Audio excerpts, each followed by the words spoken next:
కనకపల్లి జిల్లాలో ఏసీబీ వలలో మరో అవినీతి అధికారి చిక్కాడు. 5 లక్షల రూపాయల లంచం తీసుకుంటూ mining surveyor Muralikrishna Ambedkar red handed గా ఏసీబీకి చిక్కారు.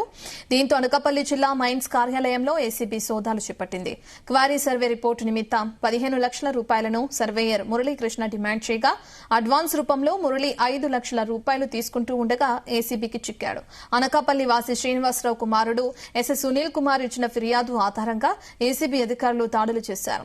అనకాపల్లిలోని గనులు భూగర్భ వనరుల శాఖ ఏడీ కార్యాలయంలో సర్వేయర్ మురళీకృష్ణ అంబేద్కర్ పై అవినీతి నిరోధక చట్టం 1988 ప్రకారం కేసు నమోదు చేశారు.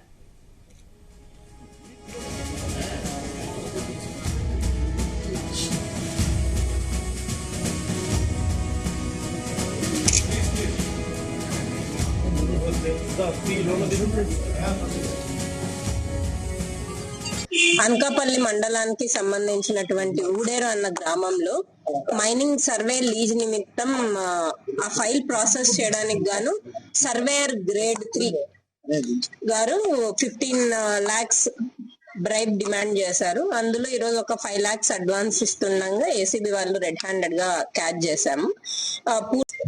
అనకాపల్లి తుంపాల గ్రామానికి చెందినటువంటి ఒక కంప్లైంట్ మా వద్దకు వచ్చి రిపోర్ట్ ఇవ్వడం జరిగింది.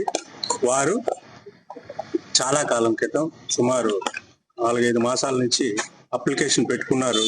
ఒక క్వారీ లీజ్ నిమిత్తం ఊడేరు గ్రామం అనకాపల్లి మండలానికి చెందినటువంటి ఆ ఊర్లో ఆ లీజ్ నిమిత్తము ఆ సదరు అప్లికేషన్ మనీ కట్టేయడం జరిగింది. ప్రాసెస్ ఫీ కట్టేశారు. అలాగే హెక్టార్కి ఇంత లీజ్ అమౌంట్ ఉంటుంది, గవర్నమెంట్ చలాన్ అది కూడా పే చేయడం జరిగిన పిమ్మట సదరు అప్లికేషన్ ని ప్రాసెస్ చేయడం నిమిత్తము ఏడీ గారి ద్వారా చెప్పి శాంక్షన్ చేయించడం నిమిత్తము 15 లక్షల లంచం డిమాండ్ చేయడం జరిగింది. అందులో భాగంగా ఒక 5 లక్షల రూపాయలు అడ్వాన్స్ గా ఈ రోజు తీసుకురమ్మని చెప్తే ఆ అడ్వాన్స్ లంచం డబ్బులు ఇవ్వడం ఇష్టం లేనటువంటి కంప్లైంట్ మా వద్దకు వచ్చి మొన్న రిపోర్ట్ చేయడం జరిగింది.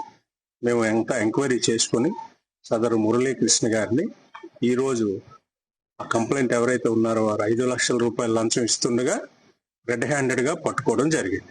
ఈ ఆఫీస్ పక్కన ఉన్నటువంటి ఖాళీ ప్రదేశంలో అతనికి రమ్మన్నాడు. వచ్చి 5 లక్షలు తీసుకుంటుండగా మేము వచ్చి రెడ్ హ్యాండెడ్ గా పట్టుకోవడం జరిగింది.